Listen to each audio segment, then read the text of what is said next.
We're back from closed session. We thank you for your patience, for putting up with us and our not always timely appearances. There is no reportable action from closed session. Returning to our agenda. Okay, guess I jump over these things. Returning to our agenda of open session, which is number 5. We're ready for public updates. Dr. Kinnaman. Thank you, Madam Chair. I have no public update today. Dr. Kinnaman is working at getting out of here early so that he can move on to, okay. So this is our second opportunity for public update, for public comments. And again, I'm going to sort of give an off-the-cuff explanation. We're trying to give the public appropriate opportunities to speak to us. And although we were having one only later because we sort of have these public comments and then we run off to closed session, we were afraid that we were closing people out from their opportunity. So this is why we're having 2 public comments at this time, and I have 3 requests to speak to the board. The first request is Rosa Montanez, who wishes to speak on smoking on campus. Is Rosa here? Yes. Thank you, Rosa. Come forward, please. The public comments persons that wish to speak have a time limit of 3 minutes per person or 15 minutes per topic unless further time is granted by the board. This limit will be doubled for members of the public utilizing a translator and to ensure that non-English speaker receives the same opportunity to directly address the board unless there's a simultaneous translation equipment used. So, Rosa, would you give us your comments, please? Good morning. Hello, Madam Chair and trustees. I want to start by saying thank you for allowing me to speak today. My name is Rosa Montañez, and I'm a student here at College of the Desert majoring in business administration. I am also staff with the American Cancer Society, where we are committed to eliminating cancer and preventing tobacco use is one of our top priorities. As a student here at College of the Desert, I am here today to ask for your passage of the 100% tobacco-free policy. A tobacco-free policy would demonstrate COD's commitment to health, safety, and well-being of not only its students who, like myself,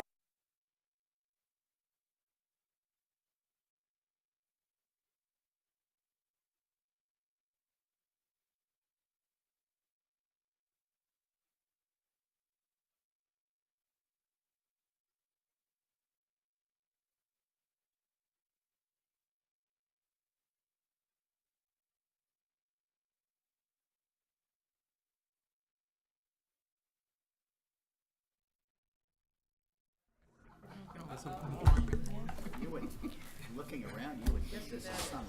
I know, wouldn't you, though? Oh, there we go. Okay, perfect. Now we can start. I'd like to remind everyone to turn their cell phones to vibrate or off. The regular meeting of the Desert Community College District Board of Trustees is now called to order at 9:33, I believe. Aurora, would you lead us in the pledge? Absolutely. Place your hand over your heart. Ready, begin. I pledge allegiance to the flag of the United States of America and to the republic for which it stands, one nation, under God, indivisible, with liberty and justice for all. Thank you.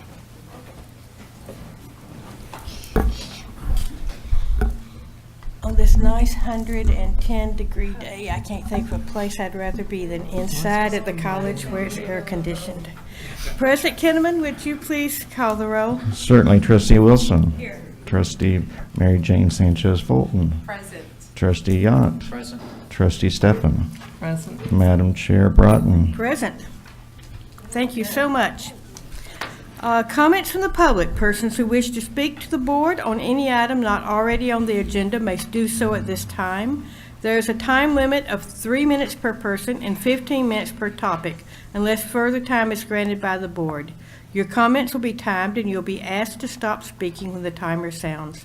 This time limit will be doubled for members of the public utilizing a translator to ensure the non-English speaker receives the same opportunity to directly address the board unless simultaneous translation equipment is used. Please understand the board welcomes your comments but are not able to respond. Julia, have we received any requests? Thank you.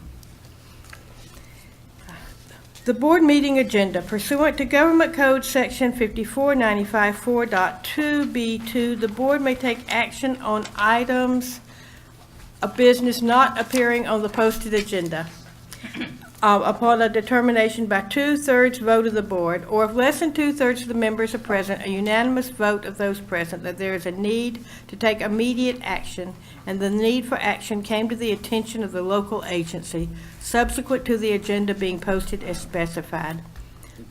I don't know, I'm gonna find out. Are there any additions, corrections, or deletions to this agenda of June the 14th, 2018? No. Then the agenda stands confirmed as amended. I'm looking, these are students. Have they come as to speak? I don't know. Pardon? Just ask them. Okay. Dr. Neary, would you like to share? It was meant to be as part of public comments, but it's Spirit Day for Edge, and they wanted to say something at public comments, but they were coming over from class, which is why they were delayed. With the permission of my board, I would like to revert, is that okay, Carlos? I'd like to go back to the public comments, since we do have public here that would like to speak to us. And then we will go back to the regular agenda of closed session once these comments are finished. So, our students that came that wish to speak to the board, you want to do so at this time?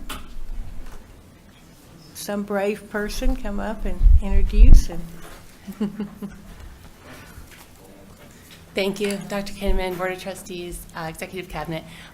We just wanted to come and share our COD Spirit with you. Today's COD Spirit Day at the EDGE program, and here are some of the EDGE students who have their COD Spirit. So we just wanted to thank you for all of your support and bring the students here to show them everybody who supports them within the program and at College of the Desert. And sorry we're a little late.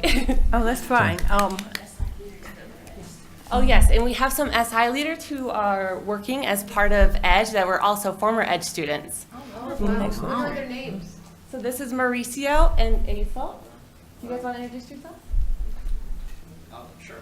Thanks. My name is Mauricio. I used to be part of EDGE, and it's a really great program. Later on, I'm here as an SI leader, helping other students. I was at the same position a few years ago, and it truly helped me get into a college experience, especially get introduced here to COD, which is a tremendous school as well. And I'm really thankful for this program. My name is Aisel. I've been with EDGE for 2 years, and I also worked at the tutoring center as well. I really like helping students. I like to mentor them and guide them and help them transition from high school to college.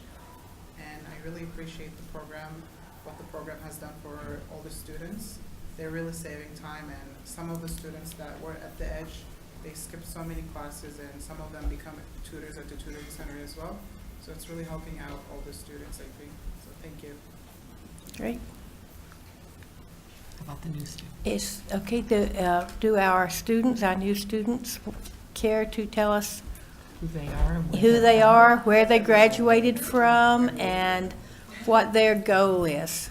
All right, well, my name is Mohamed Mustafa. I'm actually going to be attending COD in fall. It's basically like, the introduction to the EDGE program for me. And I'm really grateful for the program due to the fact that the benefits I get behind it, I kind of get a little bit comfortable within the college itself. My goal is to go ahead and become a business major. I'm going to be taking a double major, hopefully, by the time I reach out to Cal State Fullerton. But I'm going to be doing business and finance and business and marketing, and my goal is to become a stockbroker right out of college. Excellent. Thank you. And you came from? I came from Shadow Hills High School. Thank you. Awesome. Oh, great. Appreciate that. Any other brave student that cares to tell us their name and where they are coming from, their high school? We don't bite, come on. En español también, feel free if you want to Yes. speak in Spanish too. There you go. Yay! I came from the Coachella Valley High School, and I've started this program, and I just like how I get to experience how it's gonna be to be in a professor's class, you know? And I would like to transfer to Santa Barbara or Irvine. Great. Excellent. I live in Mecca, so I'm always happy to see a CV high school student. Anyone else? So these ladies are from Cathedral City High.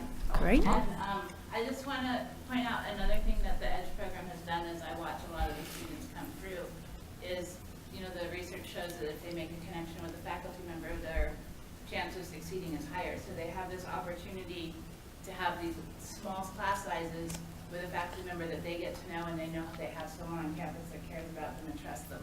And so, and I definitely have seen that with Mauricio and ASIL, and I'm sure that we'll see it with the rest of our EDGE people. Thank you for letting us. Thank you so much for coming and giving us your presentation. Thank you for supporting the program. Absolutely. It's a great program.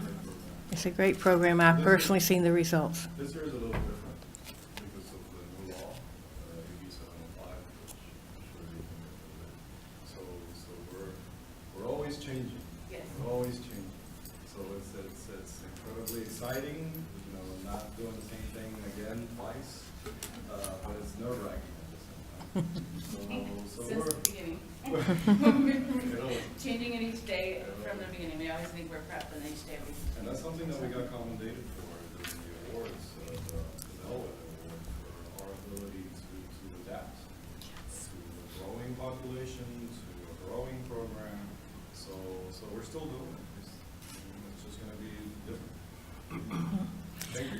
I think the adaptation in itself is a lesson to students because there's nothing as permanent as change, and they'll find it even more so than we have.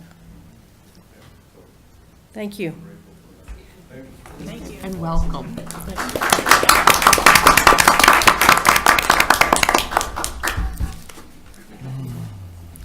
I believe there's another person that wishes to speak, and that's Andy Aldana. Thank you. And I apologize if I didn't read that name correctly. Good morning, members of the board. My name is Andy Aldana, and I'm here to represent the COD Ballet Folclórico Sabor a Mi Tierra. We are an educational dance group, dance club here at College of the Desert, and we pride ourselves in teaching our audiences not only entertaining them, but teaching them about the culture of Mexico and the dances behind every region and native dances as well. So I am here to invite you guys to our end of the year show today at 4:30 at the Pollock. I have some flyers for you guys, but I think we would really appreciate your support. So yeah, because we're really proud of what we do. So, thank you for your time. Thank you so much. Just on note, I'm looking forward to seeing that. I think it's That'll be wonderful. great. Okay, now going back to the agenda as approved, we're going to recess to close session from 9:42 it is, to 10:15, and the board will reconvene at open session at 10:30. Thank you.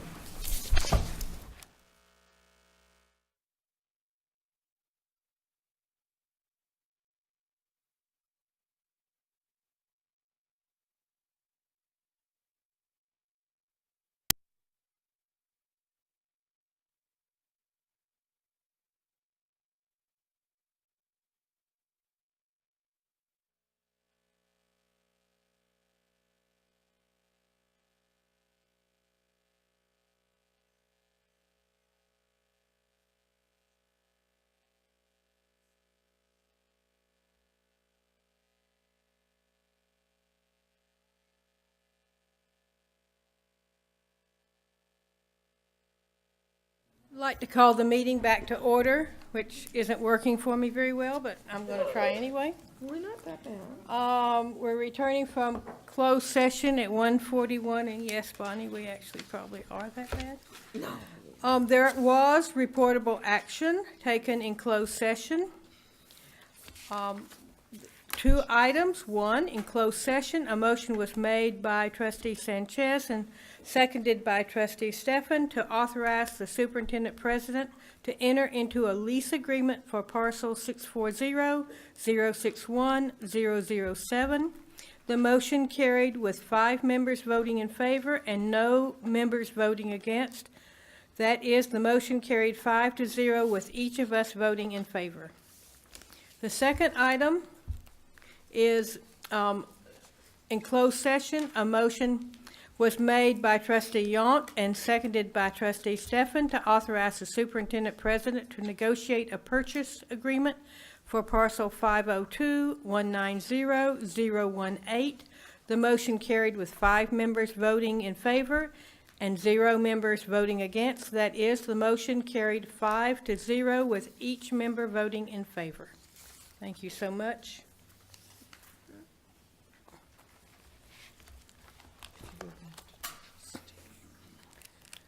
Oh, yes, thank you so much.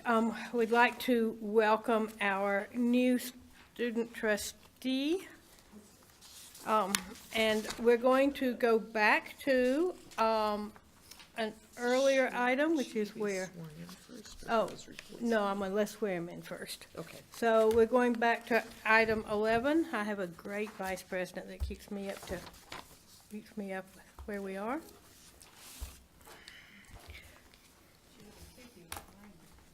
Who would that have been? Elbow in the ribs works better. You have to remember, Aurora and I have known each other a long time. We have been known to pull each other's leg a tad, but okay. Student trustee John Ramont, I see I do have to be careful. Would you come up here, please, so that we can swear you in?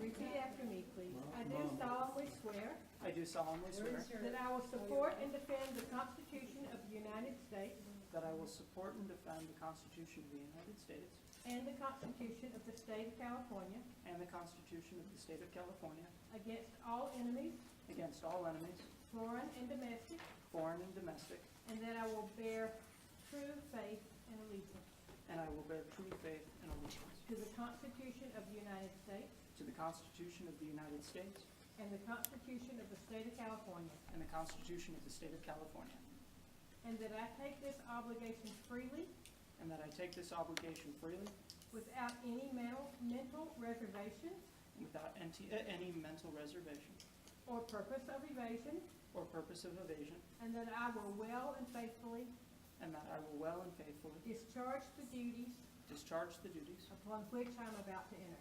on which I am about to enter. Congratulations. Thank you. Thank you for doing this. We have a long oath. We have a long oath, yes. So trustee Ramont, at each board meeting, the board members have an opportunity to give a report. So perhaps you have prepared a report, and if you've not, would you please just give us a little background so that we know why you chose to run for this office and what your goals are? And he can introduce his family if they're here. Yes, he could introduce his family if they were here, but I don't believe anyone's present. I don't know if he wants to. Okay, we're sorry, Jonathan, we will pick on you a lot, but, I'd like to pick on your dad, too. yes. So, as a member of ASCOD, I was the academic affairs officer, and I served on the academic senate. And then from there, I was also on the curriculum committee as a representative there.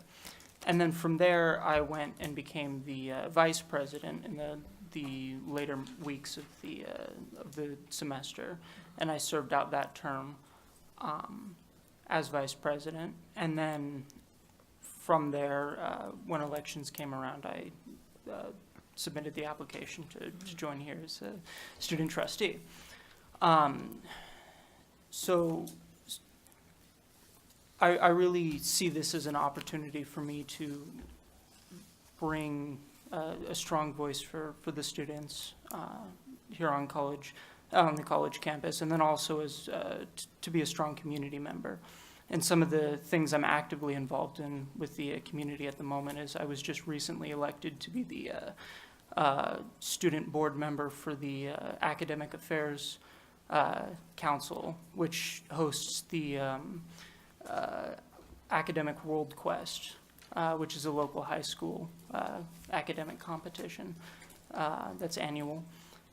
And then I was also asked recently to be on the leadership of a roundtable that's put together to disseminate information about the Salton Sea and its effects on our community and its environmental impacts, and what the state of California is doing about it, and what we as citizens should know about it. I was also recently at commencement for College of the Desert, and I also participated in the flag ceremony at the Sheba Hills Sun City Memorial Day service. And so that was my, that's what I've been doing for about the past 2 months, and that concludes my report. That's terrific. We look forward to having you. The student trustee, this board interacts with the student trustee a bit differently than some other community colleges. It's one of the ways that we can be individualized as a college. When I first came on this board, there was much discussion and disagreement about what a student trustee should do, but Bonnie and I and another board member felt strongly that, which is 3 out of 5, but who's counting? I felt strongly that a student trustee should be able to bring motions, to make motions, and to second a motion, to have their advisory vote, and should be treated basically as our peer. Because it's very important for us to be able to hear the student perspective. And no one can give that better than a student that's active on the campus. So we will look forward to working with you, to hearing from you, to hearing your opinions. I have often seen a presentation, heard a presentation, and the student trustee was the one that had the question, and you hear the question, you go, wow, I hadn't thought of it that way. That's a really good way to look at it. So we look forward to working with you, and thank you for giving us your time. Thank you for the opportunity. So, and the other thing is, we do know you're a student, and your first job's to go to class. So when you need to do that, just let us know. You can let us know through Julia. And you're definitely excused. We understand. We support you any way we can help you. We're happy to do it. But don't feel bad because, oh my, you need to do what students are supposed to do and go to class. Okay. And when we do have a vote, oh, we're swapping out. Okay. When we do have a vote, the student's advisory vote comes first. That's how important you are. Okay. And I'm never promise you that we'll always vote the way that you vote, but I can promise you that we'll always respect your vote and be very interested in why you voted some way. So we do thank you again. Thank you. Yeah, oh, and Bonnie reminds me that you should participate in discussions when you wish to, but I'm pretty sure that we don't have to worry about that. I think he will. Yeah, oh, yeah, oh, yes. You've got a good coach there, yes. Okay, so we have not dealt with consent agenda, am I correct? Okay. Okay, so the first item that we're going to deal with is the consent agenda. All items on the consent agenda will be considered for approval by a single vote without discussion. Any board member may request that an item be pulled from the consent agenda to be discussed and considered separately in the action agenda. Do I have a motion to approve the consent agenda as presented? So move. I have a motion. Do I have a second?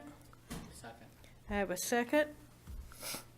Now, I do happen to know that there is some discussion, so discussor? Yes, Madam Chair, I would like to pull items under Administrative Services. Item 1, purchase orders and contracts, and also item 3, approval of contracts and agreements. Okay.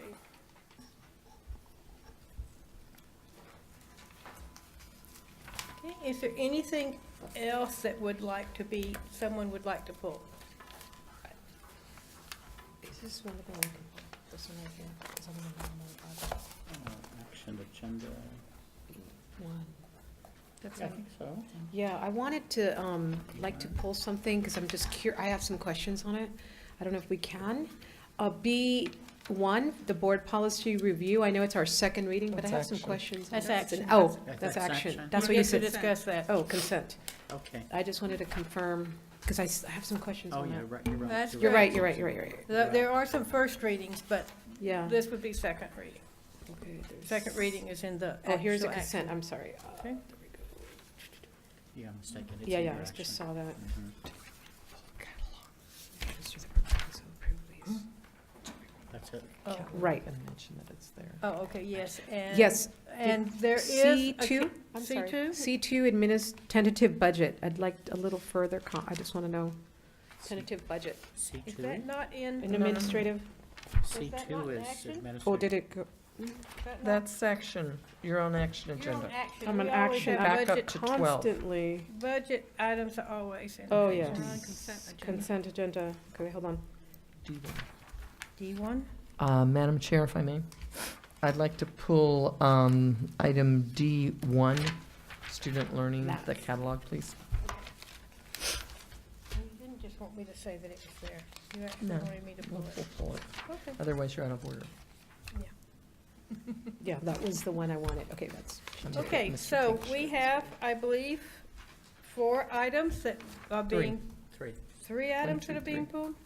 Mhm. Okay. C1 and 3. C1, C3, and D1. Mhm. Okay. So,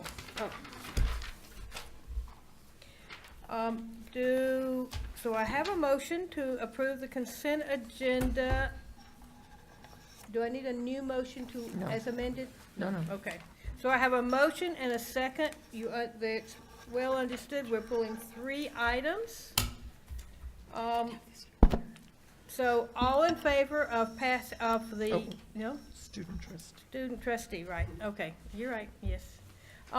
So we have those 3 items, so all in favor of those 3, starting with our student trustee advisory vote?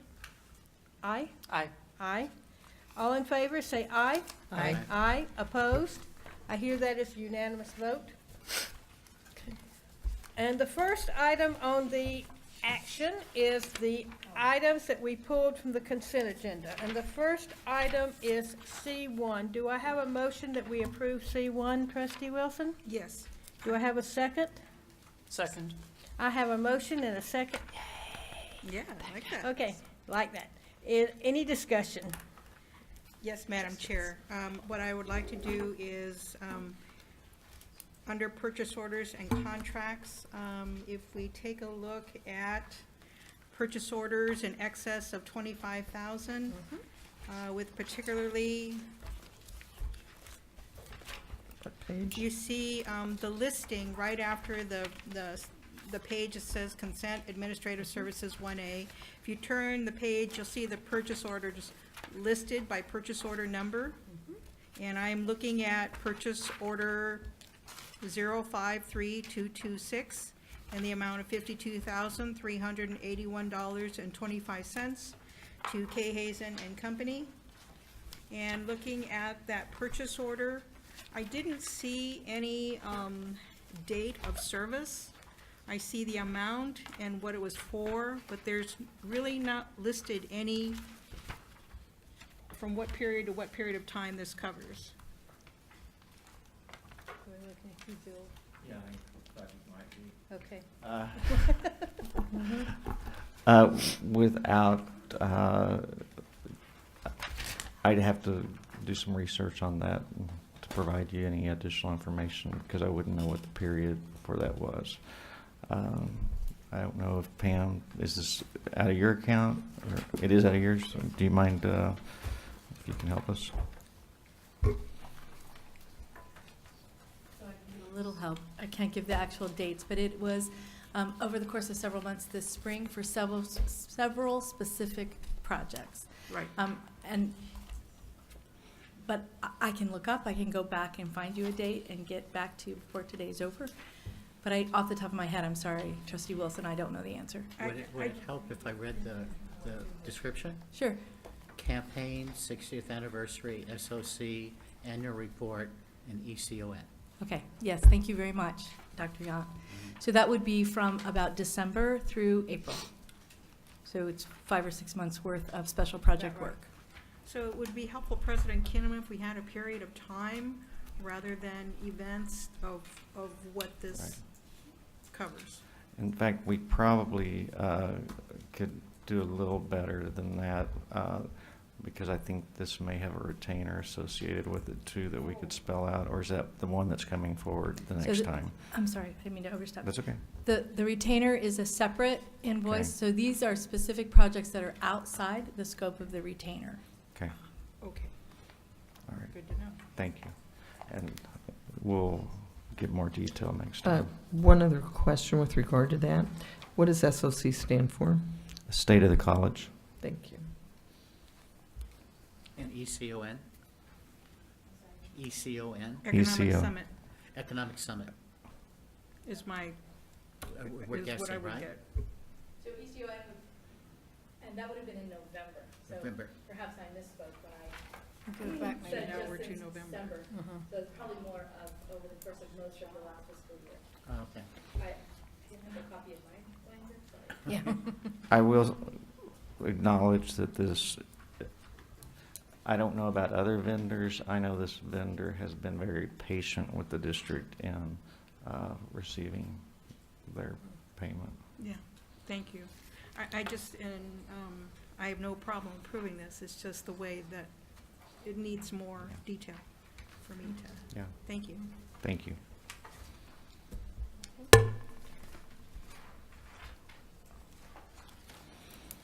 And we're going to do these individually? Yes. Okay. So, is there any other discussion? Okay, I have a motion and a second on the table. So I'm calling for the vote. Student trustee? Aye. All in favor? Aye. Aye. Aye. Opposed? Mary Jane? All in favor? Aye, okay. So I just didn't hear you. Well, I hear that as a unanimous vote. Next item is C3. Yes. Yes, ma'am? Under. Let's have a motion. You want to? Oh, yes, I motion to approve item 3, approval of contracts, agreements and amendments under administrative services. Thank you. Do I have a second? Second. Okay, I have a motion and a second, and yes, Trustee Wilson, discussion? Yes, this item. It is item number 21, Relation Insurance Services.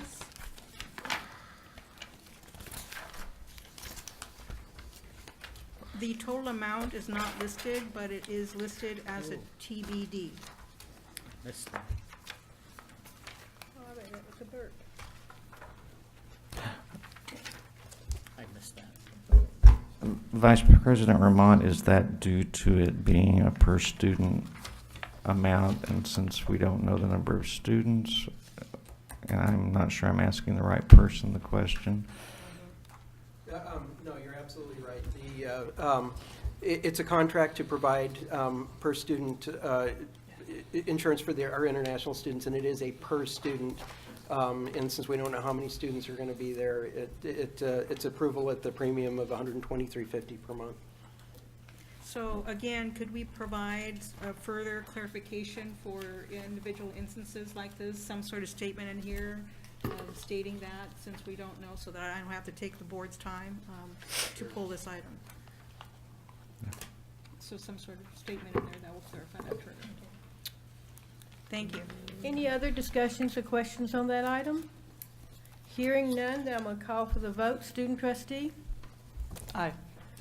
All in favor? Aye. Aye. Aye. Opposed? I hear that is unanimous vote.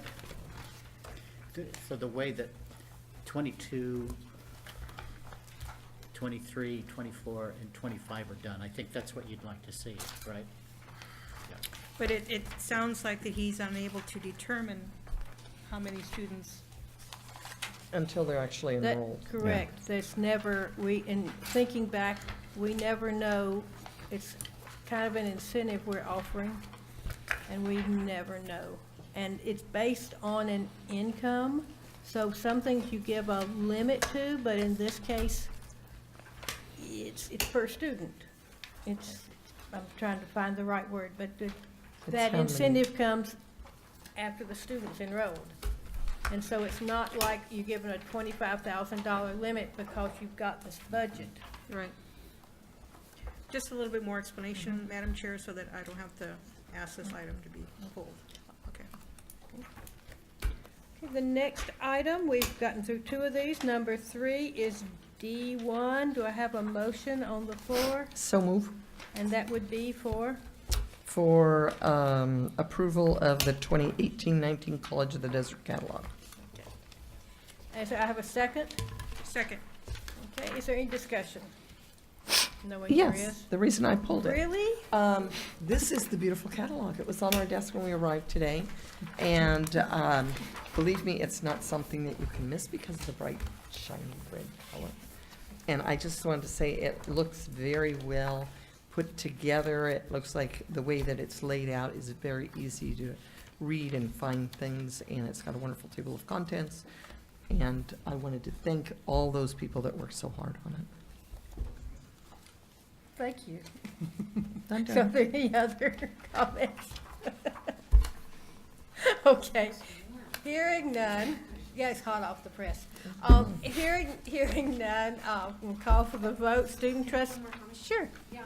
I just want to make sure that our catalogs are always at our public libraries. A lot of times, I know in Desert Hot Springs, I know sometimes our libraries don't get that. And it would be nice to always have our nice College of the Desert catalog there for everyone in Palm Springs and on all our city libraries. So, please.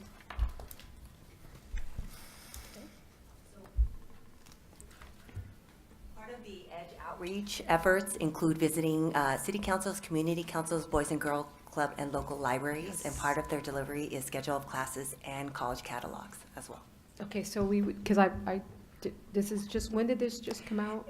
You were the first ones to actually receive a formal copy, and the other deliveries are going out between this week and next week.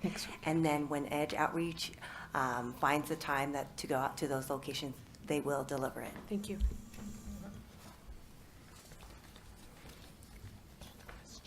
Okay, so I'm calling for the question. Student trustee, your vote? Aye. All in favor? Aye. Aye. Opposed? I hear that is unanimous vote. And we made it through. Sorry, I don't know. Next item is the agenda, the action agenda. We've dealt with the items pulled from the consent agenda, and so we're to Board of Trustees. Number 1 is the policy review, second reading.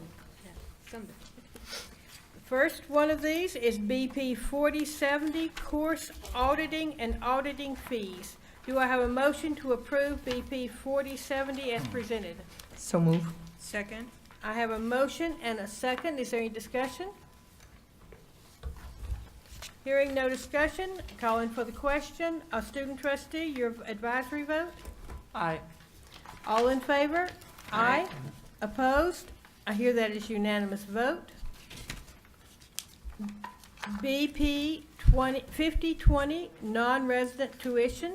Do I have a motion to approve BP 5020 as presented? So move. I have a motion. Do I have a second?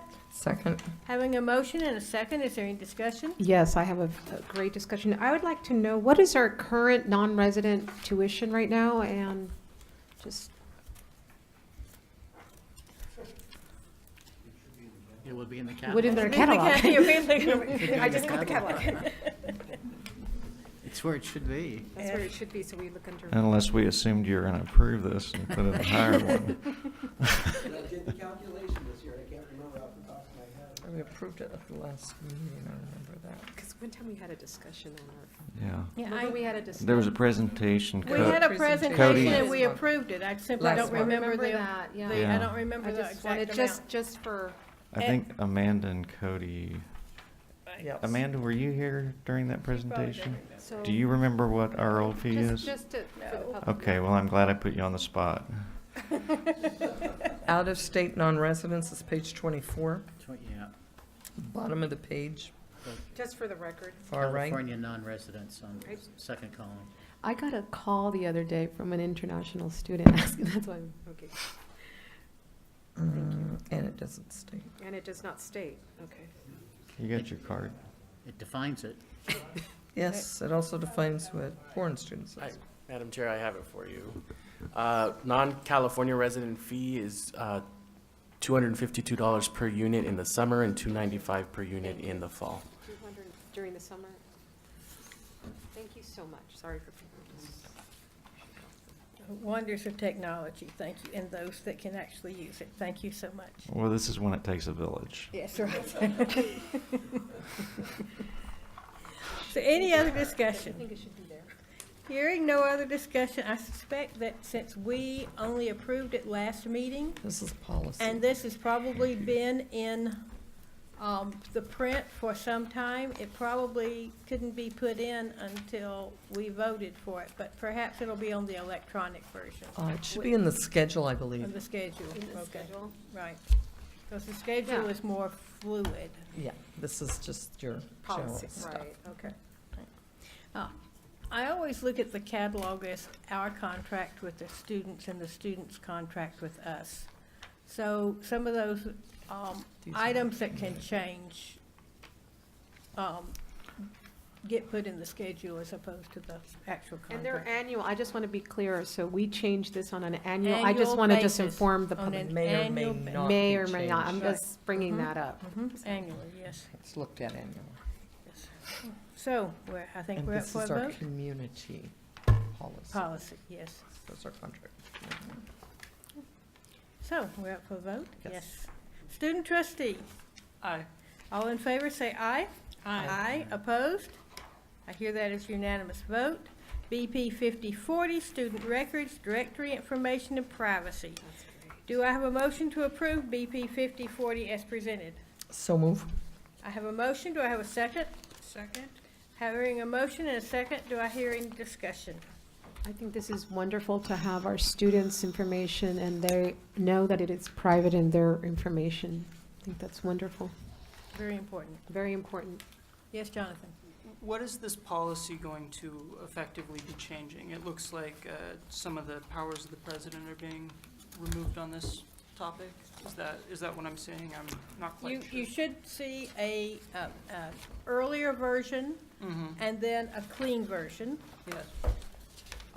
And these policies Oh, no. change usually based on ed code. Some of the smaller changes are based on experience here at our college, but the broader policies are based on ed code, and the league, the Community College League, advises us and recommends changes that need to be taken. And then they go through a process. Dr. Kinnaman, you want to give us Yes, the process? then they go through a consultation process, which you have been part of, actually, or I believe. I don't know on this item if you have, though, but if you'll note on the back side, it shows going through the College Planning Council, and then the Executive Cabinet, and then ultimately to the board for first and second reading.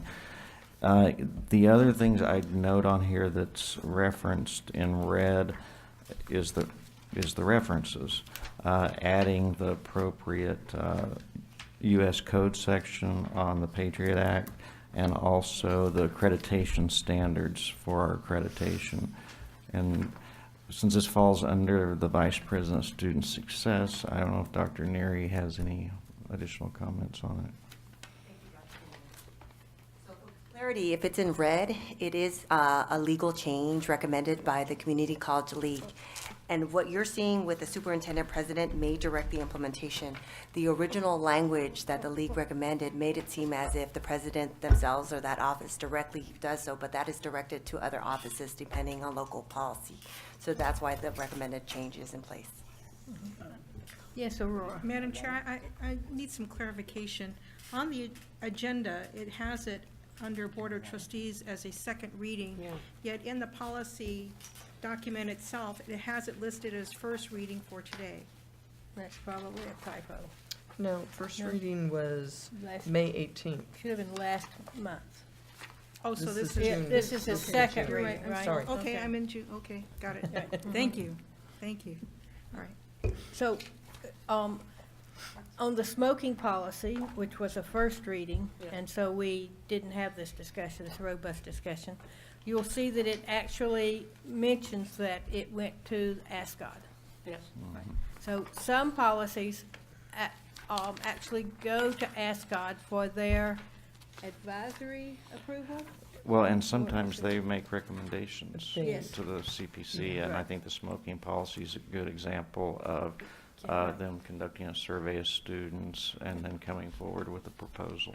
Because although the college had a smoking policy, or had worked at having a smoking policy for many years, it was the students that actually pushed forward the no smoking campus, the clean campus. So, students do have that opportunity to make recommendations and to bring real change. Yes, that was actually the first thing that we started doing when I came in. so. Perfect. So you got to see it all the way through the cycle, which is actually, next month, you'll get to see it all the way through the cycle. Yeah. There's a first reading, which is just a presentation to the board. During this month, you have an opportunity to submit questions or recommendations to Julia, to admin assistant. And then those can be formally brought back for discussion before the second reading. When we do the second reading, that's truly accepting, we hammer out whatever changes there are.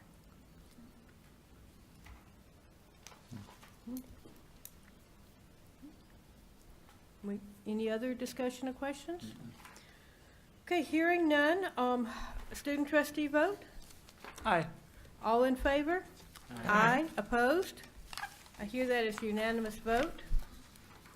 BP 5055, enrollment priorities. Do I have a motion? So moved. I have a motion. Do I have a second? Second. Hearing a motion and a second, is there any discussion? Hearing no discussion, I'll call for the vote. May I have the student trustee advisory vote? Aye.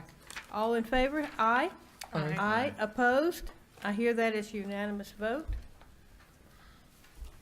And the next item on the agenda is board member travel. Do I have a motion to approve board member travel as presented? So move. Second? I have a motion and a second. Is there any discussion? Hearing none. Student trustee Ramont? Aye.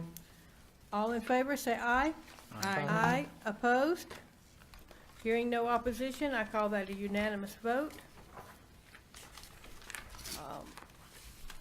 Item C, under the president, number 1, community pledge. Do I have a motion to approve the community pledge as presented? So move. I have a motion. Did I hear our student trustee second that? No. No. Did I hear a second? Second. Thank you. I have a second. Discussion. She's trying to get you to second.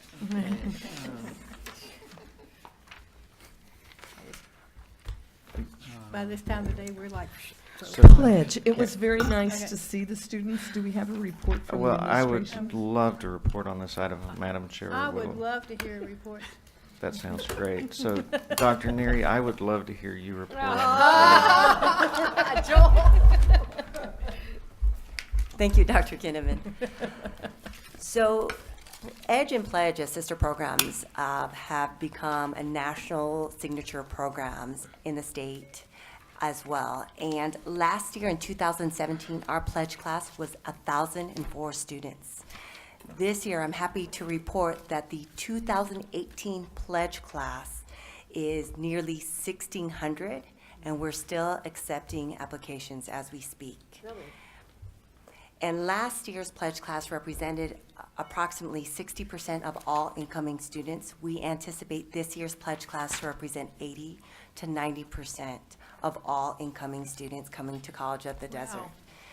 And I'm excited for you to see the study session on EDGE and Pledge next board meeting in July, because you will see that the Pledge classes have nearly doubled the first class, the full-time going rate, and we expect this Pledge class to supersede that increase as well, and has impacted our full-time total for the college from going from 30% to nearly 40% of our students are full-time. That's amazing.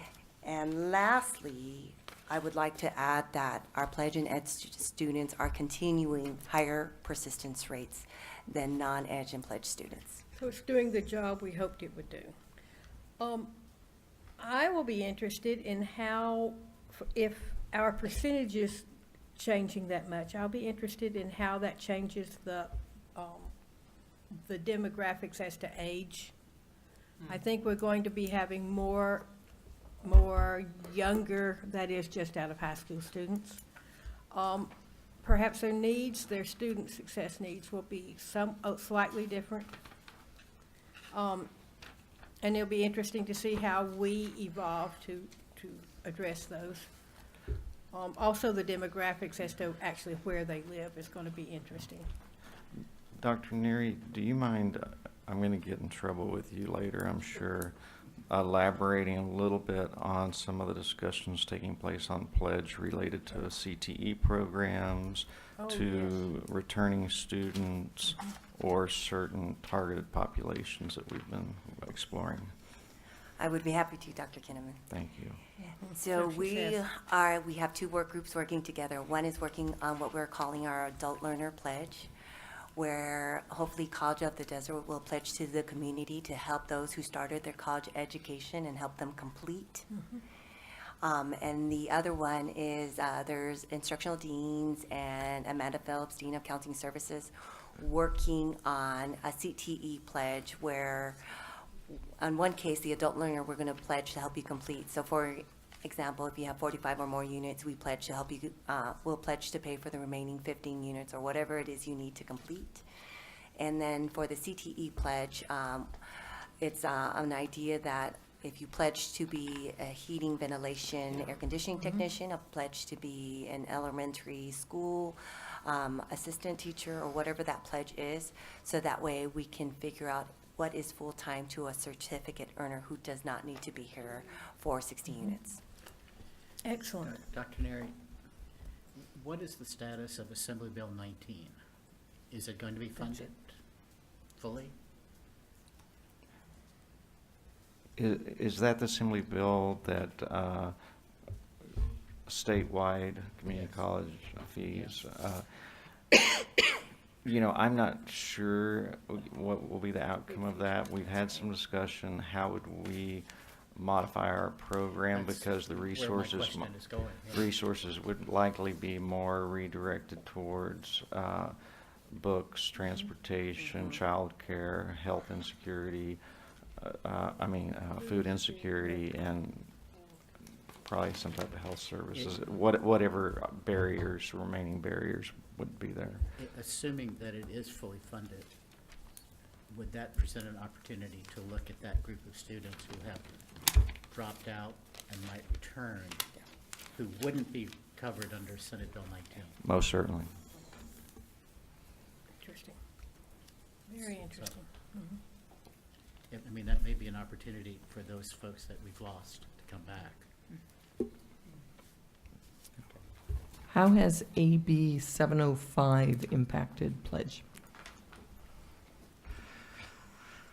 There's been a lot of robust discussions across multiple instructional departments, obviously math, English, reading, and among the faculty who've been part of the EDGE program.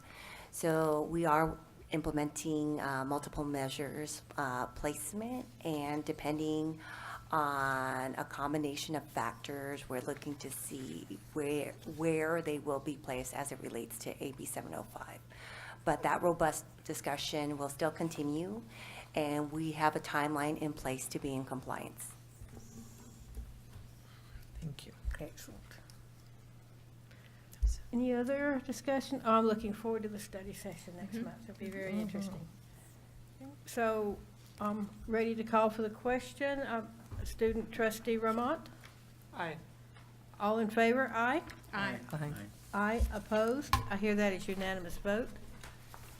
Next item on the agenda is Resolution 06-1418-3, Declaration of Emergency and Authority to procure restoration services without binding Public Contract Code 22050, Delegation of Authority to Contract for Emergency Actions, Education Code 81655, for the Early Childhood Education Building. Do I have a motion to approve Resolution 06-1418-3 as presented? So move. I have that motion. Do I have a second? Second. Okay, having a motion and a second, is there any discussion? This is to take care of the fire damage. President, you have some additional? I would only just add this, this provision is in place to enable institutions to deal with things like the fire that we had at the ECE, and it will expedite our ability to bring that building online sooner rather than it not serve its purpose. And we were fortunate that that damage was not structural. Yes. So the building can continue, once it's brought back up, it can continue to be used, and we don't have to demolish and start over, so And we were very fortunate. Yes, and we're anticipating October 20th or so to have that Excellent. building back online. Excellent. And although everyone worked all night that night, we were equally lucky that it happened at night, so there was there was less trauma and no injuries, so we were very fortunate that way. Any other discussion? This is a roll call vote. President Kinnaman? Yes, student trustee Ramont. Aye. Trustee Wilson. Madam Chair, I just have one more question. Okay, I'm sorry. So this resolution is only with regard to this specific project? That's correct. Okay. And there's a sister resolution that goes with it. Okay. It helps us do this resolution. Thank you. My vote is aye. Thank you. Trustee Sanchez Fulton. Aye. Trustee Yant. Aye. Trustee Stefan. Aye. Trustee Broughton. Aye. The motion carried unanimously. Thank you. The sister resolution is 06-1418-4, which is emergency closure of the Child Development Center. Do I have a motion to approve Resolution 06-1418-4 as presented? So move. Do I have a second? Second? Is there any discussion? Do we have an explanation? Yes. Vice President Ramont, can you address this one, please?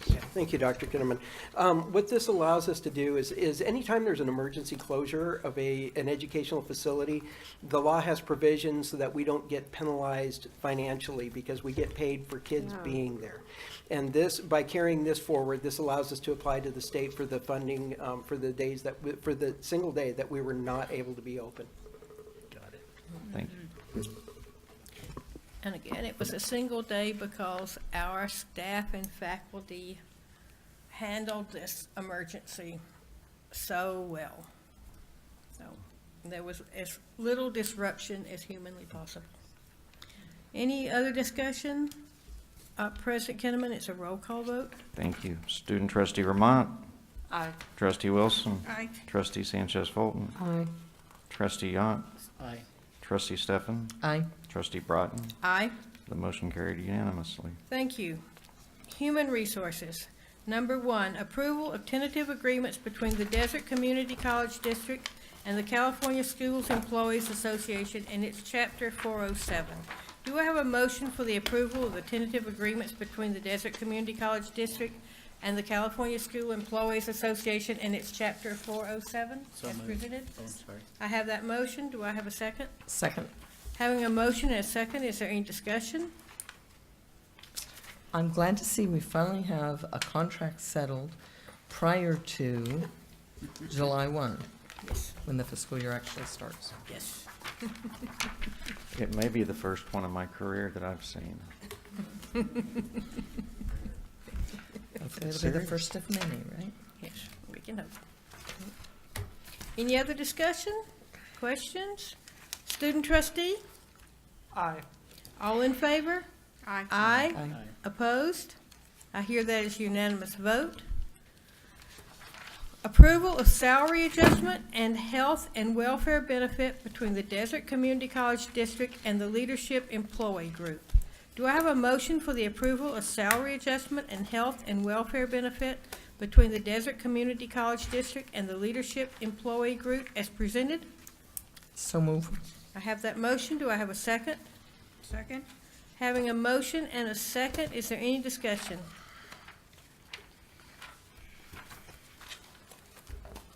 Hearing no discussion, student trustee Ramont? Aye. All in favor? Aye. Aye. Opposed? I hear that is unanimous vote. E, Administrative Services, Budget Revisions. Do I have a motion to approve the budget revisions as presented? So move. I have a motion. Do I have a second? Second. Having a motion and a second, is there any discussion? Yes, I'd like could we to have a hear. brief review? Yeah, Could we- I want to hear. Yeah. You're on. Thank you, Madam Chair. What you see this time as far as bringing in adjustments is we primarily have revisions to reallocations from programs that started earlier in the year, but we do have a couple of new things in there, including the Guided Pathways initial allocation of $303,000. We did get a bump up of $200,000 in basic skills allocation. So what's happening is, as other colleges aren't able to use their allocations, it gets spread back out, and because our group has done such a good job on all those particular areas that we get funded on, we're able to take advantage and capture some additional funds for that. The other one, the Full-Time Student Success Grant, revised allocation of $50,000. We're nearing $1 million on that, and that is all direct pass-through money to Cal Grant students that are eligible. So it's kind of a unique thing, and it's new to us, but we keep growing in that area as well. And then the others, again, just another, we've got a brand-new Child Development Consortium allocation. That's an annual thing, but that's being brought in.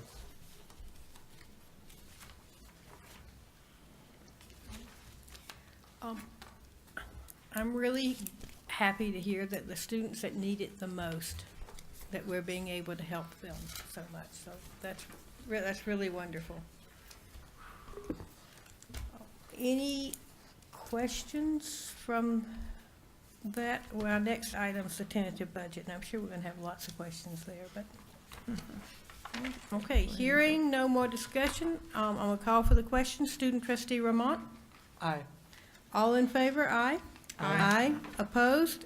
The motion carries unanimously.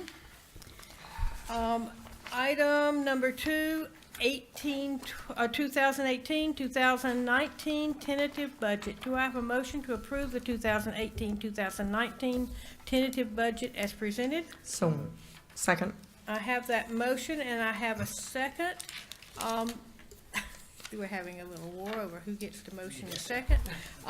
This is the item, is this not the item that is our, yes, is our study session for the day, but I would like to have it at this time. Could she clock the start time and the end time, please? Yeah. I told you she was good at this.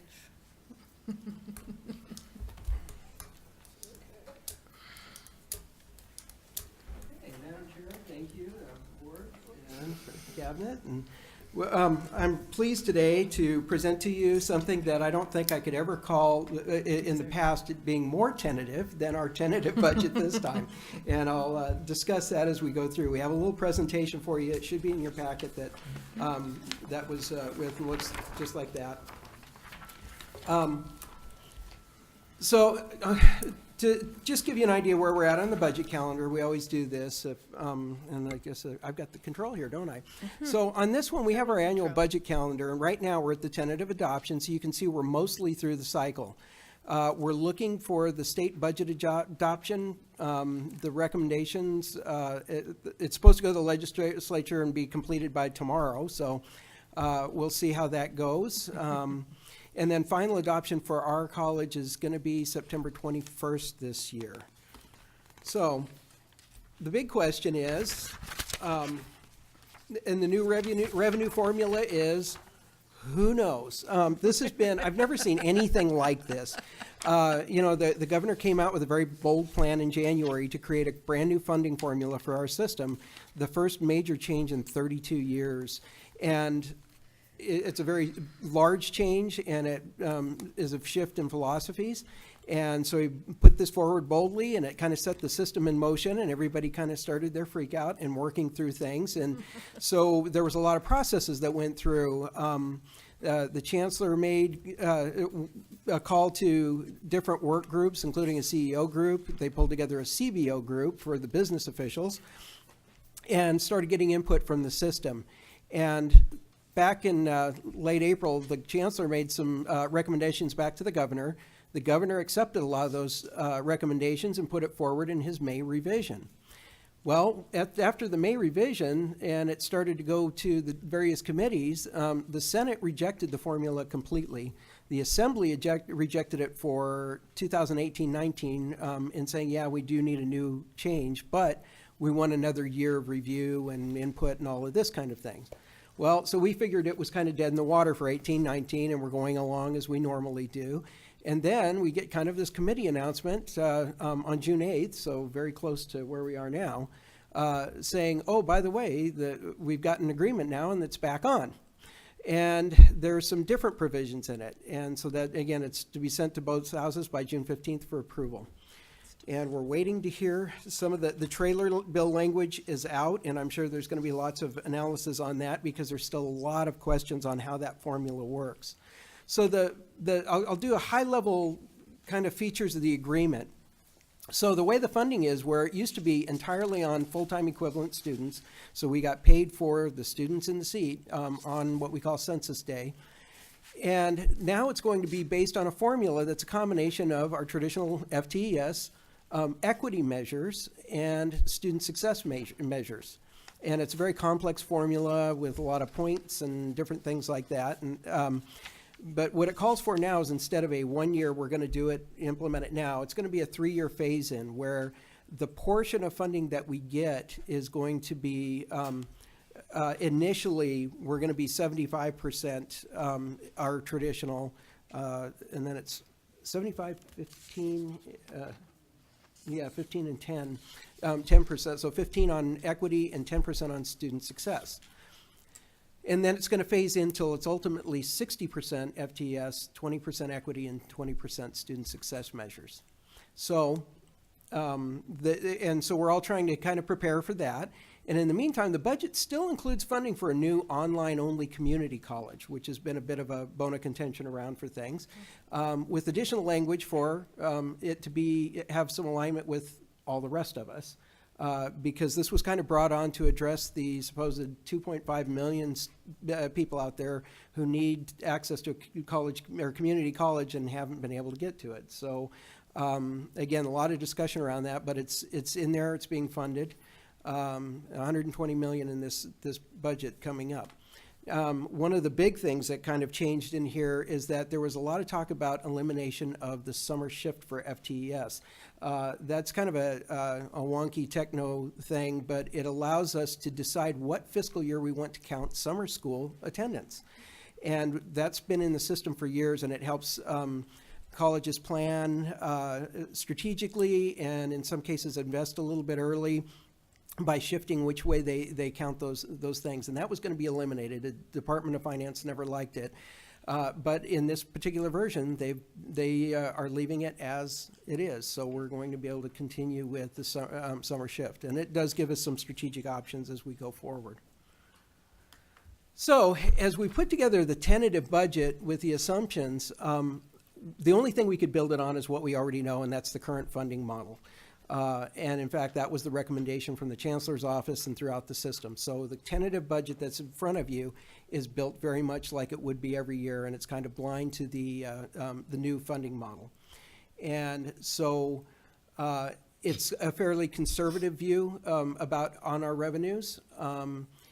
And the first chance we're going to have to look at the Chancellor's, this is already changing. It says it will be July, August. We're hearing now from the CBO work group that it's likely to be late August, and hopefully in time for our adopted budget, because that it's really tough going into a year and not having a strong idea of what your funding is actually going to be. So because of that, we're kind of looking at it, you know, and it's going to be based on actual numbers and actual numbers achieved. So we're not going to know what we actually got for that year until at least 6 months after we close the year. So we're 18 months away from knowing what we're going to get for next year. So actually a little bit more, yeah, about that much. So it makes it for fun. And I think I've said in the past that if you want to make a financial person nervous, mess with their revenues, you know, because we have no control, and it just feels a little scary sometimes. So what we do to try to prepare for that, right now we're focusing on capturing as much revenue for 17-18 as possible, because it will be the base year for the new formula. So when we talk about that summer shift and things, we have a strategy to make sure that we reach middle college status in the current year is what the goal is. And I'm not including that in the closeout of this year's budget, but we're going to project that in as a prior year adjustment for next year. So it's a little bit technical again, but we have the numbers to achieve that, so we're moving forward with that. It projects middle college status in there, and then it also includes the Indio Center status that the Board of Governors granted to us back in January for next year. So those are some of the assumptions that are built into this budget on the revenue side. So on the expenditure side, well, also on the revenue side, I don't assume any additional base increase. There is base increase money in the governor's, or in the budget that's out there, but that is to fund the funding formula. The funding formula, the one thing we do know is that the way it's written, everybody will get, at the bare minimum, hold harmless of what we get for this current year, 17-18, plus COLA for the next 3 years. That would be if we were a declining school and not meeting targets and things like that for the next 3 years, we know that we would at least get that. And of course, that's not exactly what we're looking at, but so, you know, it gives us something, though, that we can kind of hang on to.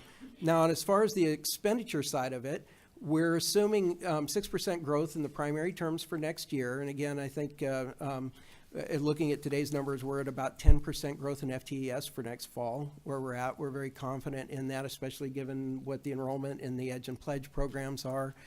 It includes the statutory COLA pass-through of 2.71%. We're projecting a small surplus for this year's actuals, and if you remember back in adopted, we were projecting something of a pretty large deficit. But again, we budget very conservatively, so we kind of go a little bit high on expenditures, and we definitely go a little bit low on revenues. So when you look at the change, projecting a deficit to going to something of a surplus, the expenditures haven't changed much, and it's only been just a very small amount. It's the revenues that move around. So our expenditures, I'll say, are fairly predictable, but given as fast as we're growing right now, they're a little bit less predictable than when you're just growing on a kind of a normal pace. And it's been anything but normal around here for growth. So we're still currently, with the structure we have, we're projecting a deficit in the out years, but again, being very conservative and recognizing that in the new funding formula, while there's a lot of uncertainty, each of the measures that are out there, we would do very well on. And so we're expecting to do very well under the new funding formula. Again, if anybody's going to do well, we will. Okay, so if we look again, here's just some of the numbers. So we're, you know, if you look at where we were I apologize, it looks like the headings didn't get carried over when we went into the new format here. But the statutory COLA for next year is going to be 2.71. We're looking at growth of 6%. We've got lottery numbers in there. They're coming up a little bit, and that's actually become a more substantial portion of our budget, because in past years it was less meaningful, and now it's become fairly meaningful.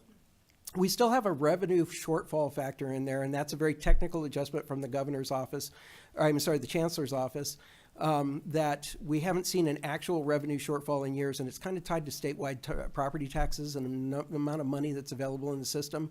They always project a factor in there, and it gives us a little bit of a conservative pad. But if property values generally rise, that should disappear. The big issue in our expenditure budgets in the out years still continues to be the STRS and PERS rates. You see that we're jumping from 14% to 16%. Well, that looks like a 2% jump. It's more, that's not a 2% jump. It's more of a, 15, 18% type jump. And the PERS employer rate going from 15.5% to 18.13%. Those changes are pretty astounding. Now that's, and I don't know how to, fully communicate. For years and years and years, those rates sat at about 8.25%, and didn't change. Now, year over year, they're growing to the point, and you'll see on the next slide that it's over $600,000. And so when you think about just the change in the rates alone to our unrestricted general fund, that rate is it's a very dramatic thing. We tend to deal in subtleties in the budget, but it's a very dramatic thing. And so we've had to plan for that all the way through. So again, as we kind of look, these are some of the components in the growth, and these are things on the natural. Step and column, 600,000. Vice President Vermont, if I may Yes. interrupt you, we have a question. Okay, sure. What is causing the 1% increase in the cost of living adjustment?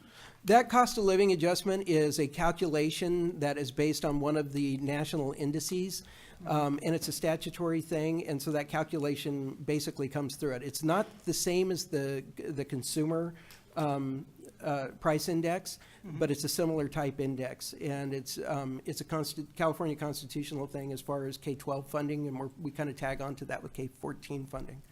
And is that making any significant waves, that percent increase, or is that? It actually comes through to us in additional revenue, so that's where we get to pay for some of our increases, that as we look at some of the expenditures that grow, step and column. So as a person comes in here and works each year for a certain number of years, they get an automatic increase in their salary for the time that they've been here. We've included we've got 6 new full-time faculty positions in this budget. We also have the COLA pass-through of about $500,000. STRS and PERS increases, there again, okay, $827,000 is what you see there. And to put that in terms, that could easily be 10 classified employees, that could easily be 7 full-time faculty. So it's an astounding number that we've had to deal with. And it definitely hampers our ability to, as we're growing at such a rapid pace right now, one of the pressures that goes on there is the amount of support staff that we need in the classroom, as well as the other things, and it eats into that pretty significantly. So I can't, begin to overemphasize that. So as we go through the changes as far as materials and supplies, contracts and services, and included in that are things like utilities and insurance and things that tend to click up higher than the indices, but those increases are pretty modest in comparison to the overall budget. And again, this budget feels a little bit like the tiger by the tail, because you'll see our expenses grow so much, but when we've been faced with the year-over-year double digits in growth, it's pretty astounding. So if you look at our budget right now, we go from expenditures in 16-17 to 55 million to this year we're going to be right at 62 million. And next year it's 68 million. So we're, it's an increase of more than $6 million in our expenditures. And again, I think that it coincides right along with our rapid growth in our student population. So the revenues will tend to be more of a stepped fill. You see you'll see a big step up from that 16, 17, and then the way the revenues go. And then for the 18, 19, what we're projecting in there is not as big a step, and it's not equal with the expenditures. And again, we kind of see it steps, you'll have one year that doesn't grow as much, and then the next year will be higher. And if you look at the number that I always look at is the increase or decrease to fund balance. And if it's in parentheses, that means we had to pull it out of the piggy bank. And if it's positive, we get to deposit into the piggy bank. And so this year, again, for 17-18, we're going to project a small revenue, or a small net increase into our reserves. Next year, although I'm showing a deficit, again, it's very conservative with all the unknowns out there, and we'll hopefully get some clarity on that before adopted, is what I'm hoping for. The big thing with us is that one of the reasons that we want to be here is that we have carried a fairly large ending fund balance, which gives us a safety net to deal with some of those uncertainties.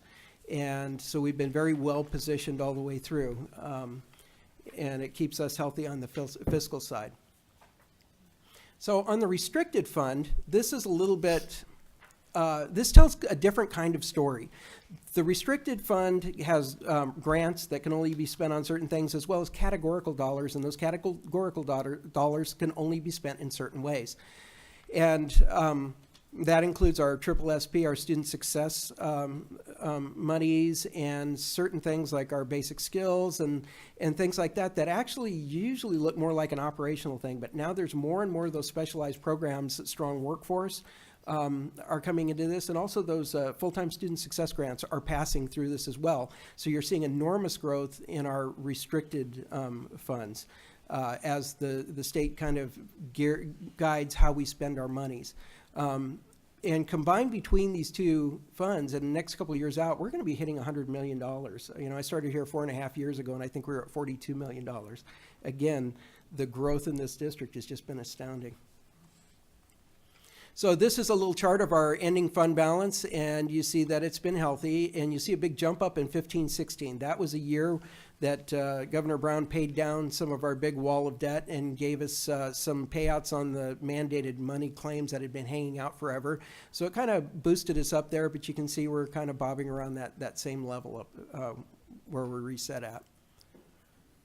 With that, we'll look at the fund balance components. So if we end this year at 15.1 million, we have the board recommended reserves of 7.5. Appropriation contingency is that money that doesn't have a specific claim on it in our budget for anything.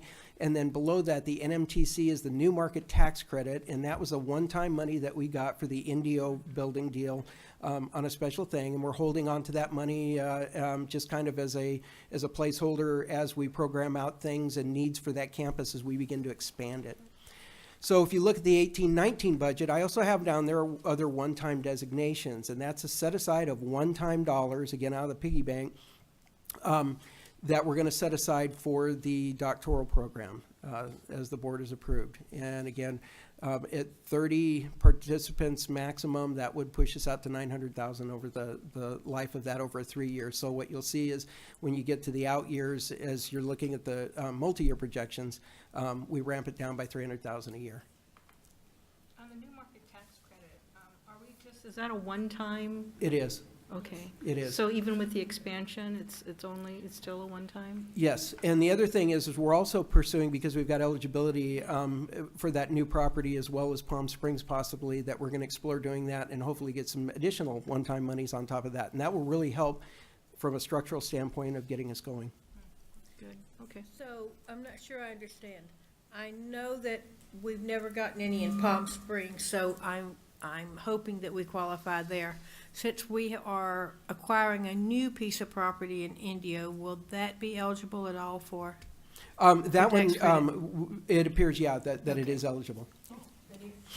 So it's actually on the property, that we had one piece of property we built down and developed a college. Yeah. And then we'll have an additional piece of property where we expand, and that also we may be lucky enough. Great. Yep, absolutely.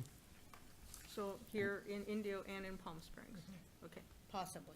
And the credits are also tied to the amount of investment that we put into the Yeah, facilities yeah, that's there. true. So Yeah. that's, and so we got some opportunities there.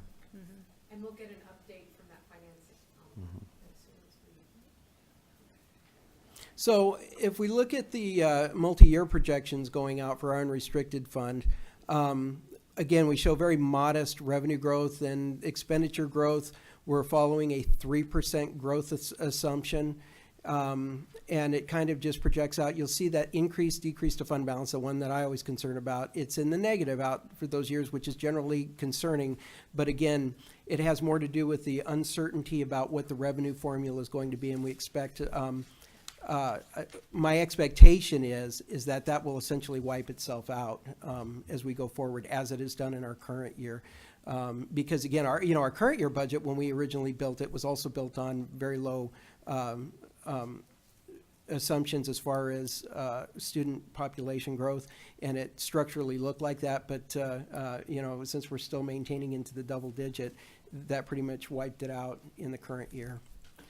So, but what it shows is even with the deficit like that, and this is, I almost look at it like a worst case scenario, our ending balance still keeps us in that in our board recommended reserves. So we have a lot of other funds that in your packet, there's summaries in there and it'll show different things in there, but we have all of these different things from child development to other special revenue funds, the kiosk, we've got our new bond. We just sold $50 million in bonds. We're supposed to be getting the proceeds from that by the 27th of June, and that goes into our Fund 43. And again, you can look through those funds and see some of the other things in there. Most of them are pretty small. They're very specialized, but that's where we're at with that. And then final thoughts and considerations. Again, our tentative budget is based on the old funding model. And we're going to be bringing you our final back out in September for your consideration. And at that point, we'll have the actual expenditures for 17-18 and know better off exactly where we're going to finish up both revenue and expenditure side. And hopefully, we'll know for 18-19 a little bit more what the funding formula looks like. Because there's so many unknowns right now, we can't even simulate. In fact, the CBO group saw a simulation on the new funding formula 2 days ago, and the first thing all of them said in unison was, "Oh, the data's wrong." Oh. So we're a ways from knowing what we're going to get. It's funny in a way right now. We're adopting something that we know is not real. Yeah, absolutely. Absolutely. It's one of the strangest situations I've ever been in, but Yeah. at the same time, I kind of lived through the LCFF thing in K-12, and it was very similar. And the reason that I can sleep at night is because I know that the measures that we have, the student outcomes, the state set an agenda, and Dr. Neri has talked about this, the goals that the state has set forward. We're either meeting those or exceeding them significantly already. So if anybody's well-positioned, we've got the programs in place, we're in really good shape. So I have a really good confidence. It's just I don't have any basis to put it down in numbers right now. I would also get my mic.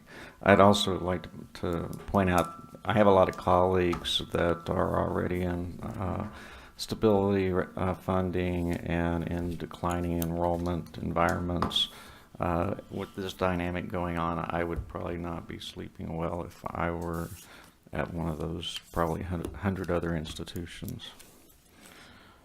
Unfortunately, what we might see in the future is some institutions beginning to play loose with those criteria. So, do you feel that from now till they actually work out what the formulas are being, will you get information stepwise, or will they come up with the numbers and the formulas that you need? Do they have to come as a group? Again, this is kind of unprecedented. The last time they put out simulations, as they were sending it out, it came with a note that said, by the way, these numbers are wrong. And when we do the actual calculation, we'll use the real numbers, which means the numbers that we achieve in that year. So what's going to happen is the state will do what they do every year, is they start off with our advanced apportionment being based on projections and guesses. And then at each step, at P1, when we turn in our numbers of what our student enrollment is, they get a little more information. They also see system-wide a little more information, what everybody's doing, and they start refining it. So hopefully by the end of the year, we're pretty close where we are, but it's a little bit nerve-wracking because we've already spent that money. Yes. But again, we're healthy. We have good programs in place where it counts, and we have a healthy fund balance. So, we're a place to weather the storm if it is a storm. Some states that have tried this, it's been really interesting to see that the measures aren't that reliable, because they find after a couple of years that some institutions just overnight increase their basic skills success rate. We've talked about that extensively because there's concern about, once everybody starts achieving, then where's the money come forward to reward everybody for the good Exactly. behavior? Exactly, So, and you end up being back to where you were. Yeah, it kind of has an equalizing effect at some point. All right, well, thank you for the opportunity to present. Thank you. Thank you. Very informative. Thank you, and you'll keep us. Thank you so much. Julia, you want to put a 256 there? What was the start time? 2:30. 26. So John, in 2 or 3 years, where will STRS and PERS be? STRS is going to cap out around 19%. It's going to actually go a little bit higher than that, then drop back down to 19 or 18%. PERS is actually projected in the out years to be as high as almost 30%. Really? So, which is a little shocking to even think about, Yeah. because we used to add 15% to the person's salary to kind of estimate the salaries and benefits. It's going to be over 50%. Whoa. Yeah, so, and it's a new world, and we've been talking about it in cabinet because we need to be ahead of it and strategic about it as far as being more efficient and not relying on throwing bodies at things, but doing a better job with the bodies we have. Absolutely. So. Interesting. Any other discussion? That was a great study Excellent, session. thorough, very- Tentative Very budget. good. Thank you, John. Thank you, John. So the next Maybe item? some cities that can't afford that. No, they can't. No. No, actually, Yeah. municipalities Oh, are we didn't going vote. through that. You're right. We're They in can't that. afford that. They can't afford that. That's what they're having discussions. A lot of our cities are. Madam Chair, you need a vote on this item. Yes, but my vice president just kicked me. Sorry, just scary. Okay, I missed the vote on this item. So I'm calling for the vote. Our student trustee, Aye. all in favor, aye? Aye. Aye, opposed? I hear that is unanimous vote.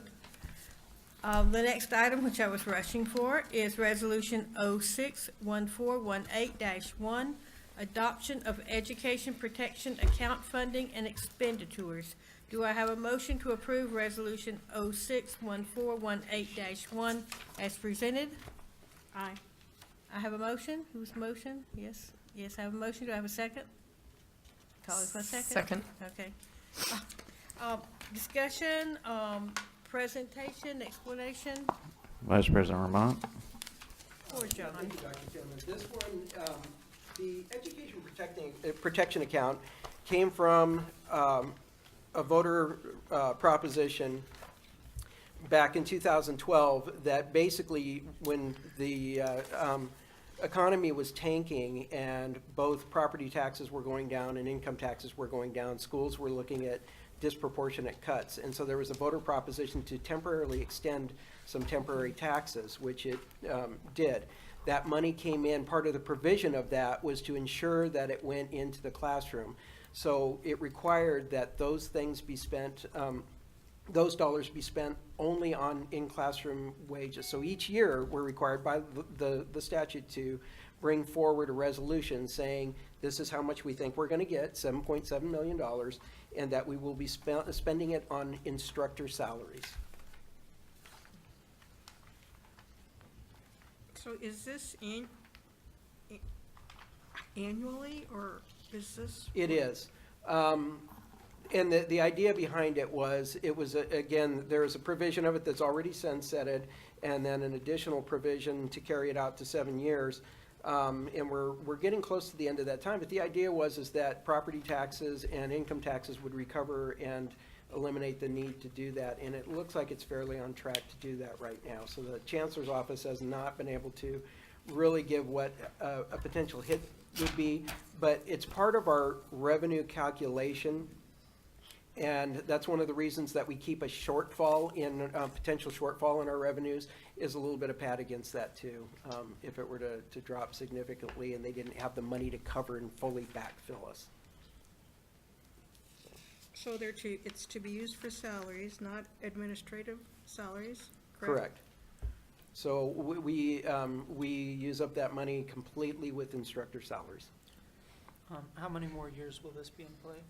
I believe that it's sunsetting pretty soon, because there was, it was originally out to 7 years, which puts it at 2019 to sunset. So we'll see, we may see more of an effect next year. But again, the property values in the state have been very strong, and the income tax has been pretty strong. There have been excesses and things like that. So the question will be, will the state be able to cover the shortfall? And at this point, they should be able to cover most of it.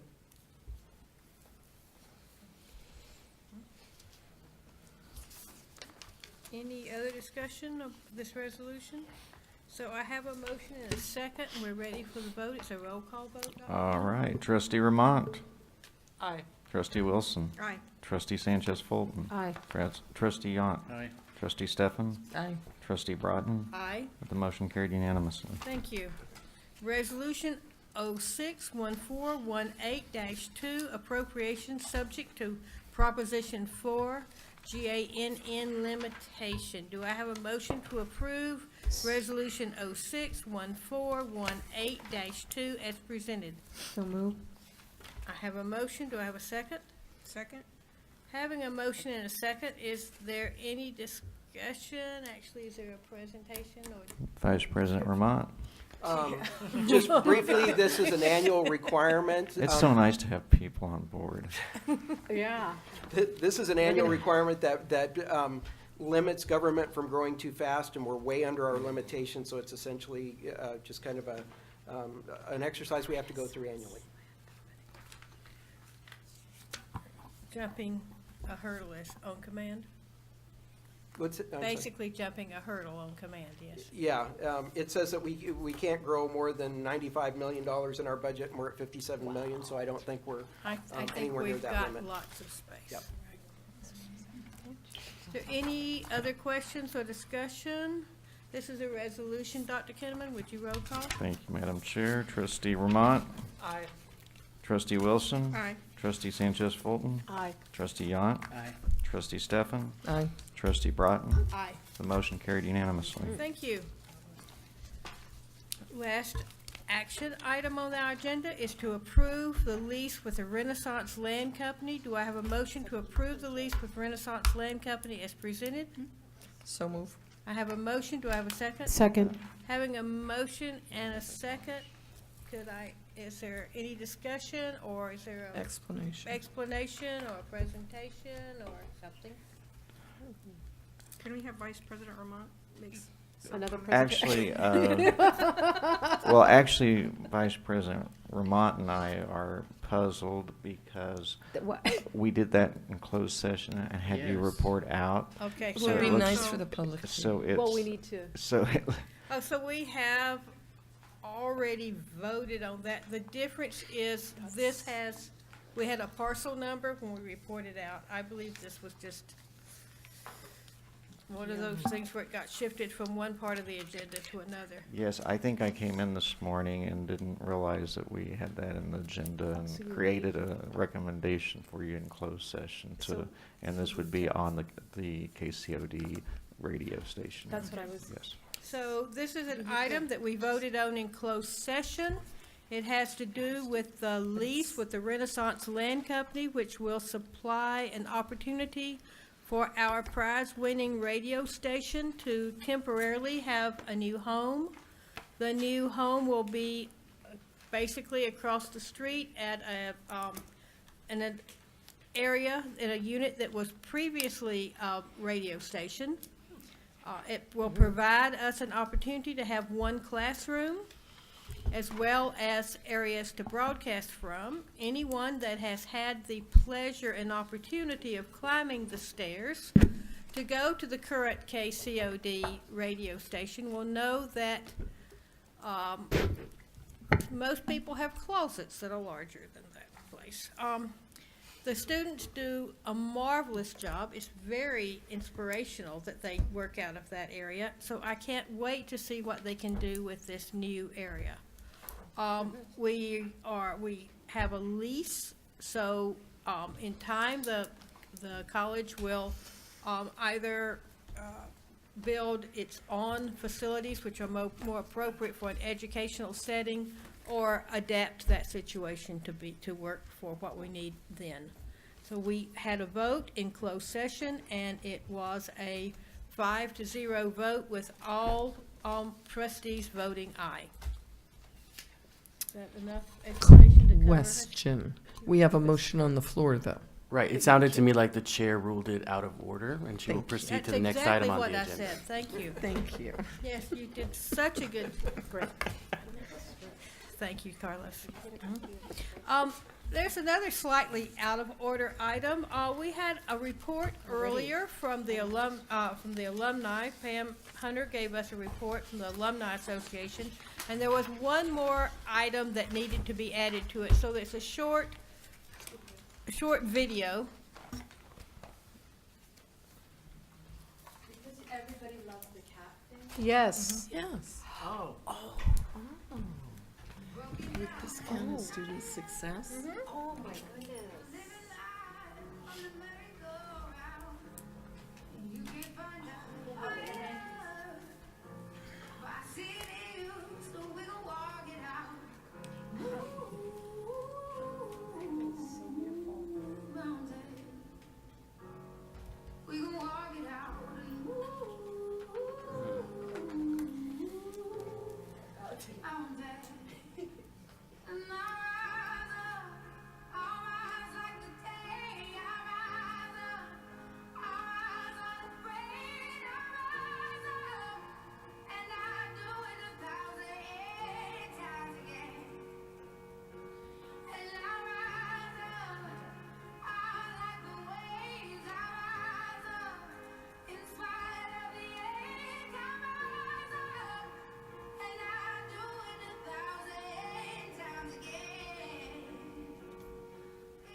Thank you for sharing that. I believe 2 minutes. we all feel that being part of a community is part of student success.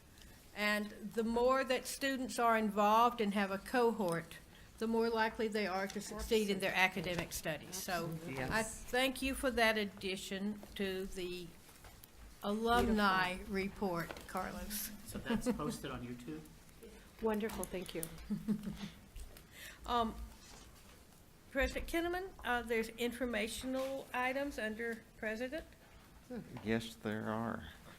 See how I shut my binder? Oh. Thank you so much. Actually, we are pleased to be bringing forward AP 3570, the smoking on campus policy. I think I'd mentioned before we had consultation at its finest at CPC, where it was a lot of conversation and the different positions taken, and ultimately it passed pretty significantly at CPC. And then just the next week, we had an edict come from the state chancellor's office that said all 114 community colleges were going to go smoke-free. So it was fun to have an opportunity to see consultation work at its best, but also to be a week ahead of the chancellor's office mandating that to the system. And then we also have 2 other information items, and they're the implementation of AP 4025 and AP 4105, outlining the criteria for associate degree in general education, and then also our distance education procedure. So as a little addition for our student trustee, there are board policies which are adopted by the board, but then there is a procedure that goes with each of those policies. And that's actually what's being presented to us as information, is what the administrative procedure is to carry out said policy. Our next item, thank you, is a study session, which we thank Vice President Ramont for. It was truly informative, if not a little scary for the unknowns.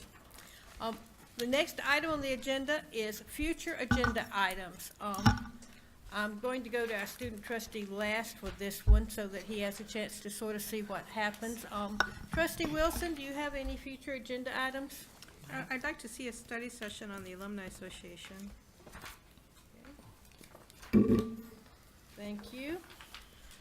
Trustee Sanchez Fulton? Yes, I have several. As always, I'm going to want a study session for our homeless, our food pantry, update some numbers, and our food card, some services. What's going on that? What is our Desert Community College District?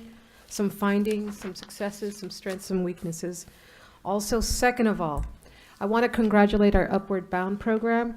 I would love a report of the TRIO federally run program of our Upward Bound. Here is the college at its finest, helping our high school students and our successes for our TRIO Upward Bound program. I'd love to get a report. I haven't heard one this year on that. Second of all, now thirdly, would love to hear more about establishing, just going on the note of a cooling center, possible working with the county. There's currently 2 in Palm Desert. There's only currently 1 in Mecca. So it would be great for our Desert Community College District to partner with the CAP community out. They're in charge in the county. And I think it would be wonderful to see that, especially dealing with our homeless and our underserved communities. Thank you. That ends the future item. Fred, any future agenda items? Yes, I do today. We do have an obligation to our entire community, and we do encourage people of all ages to enroll in our classes, and we do host learning and retirement. But with the opening of Palm Springs temporary campus and future permanent campus, I'm wondering if we could look at what adult learning opportunities we might have in Palm Springs, because that is a community that is not otherwise served, and we might be able to be the focal point. And in many communities, it is the community college that fills that It need. is, yeah. Trustee Stephan? Okay, couple of things. Just an informational thing, if each month when we have new staff, if we could have a list of the new staff and their positions made available to us. And then I'd like to see us, I don't think we have it on the schedule, to have the bond scheduled in at least twice a year. So we get a bond update. We get these wonderful little things each month. And today we heard about what they did at the last meeting. Everybody wanted to serve again, and that was great. But sometimes it seems like it goes on indefinitely, and we don't know what exactly is going on with our bond. So And I would just like to see an update on Let me it. clarify what you're asking. Are you asking for an update for what the committee, the Citizen Oversight Committee does? Well, that's kind of that Are summary, you but- looking for an update on what we've built and what we're? What we've built, what they've accomplished, or maybe even just an end-of-the-year report even from them. If they could, just come and fill us in. Okay, and then the other thing is, once I get going on ETP this next month, I'd like to have an update each month until we complete. Okay? Okay, and- Because otherwise we forget what we're doing with it. And you're going to provide us with that update, Julia? Yes. Okay, that's terrific. Thank you. Yeah, I just want a couple extra minutes so I can. Okay. Okay, that sounds good. Remember that items can be suggested for future agenda anytime during the month. Email Julia. President Kinnaman, do we need another closed session? No, Madam Chair. Thank you. Yes. Day, it would be nice to adjourn our meeting in Flag Day. Today is our. Okay, so seeing no more business on our agenda, are there any objections to adjourning this meeting? If there being none, then in honor of Flag Day, we adjourn at 3:15. Thank you.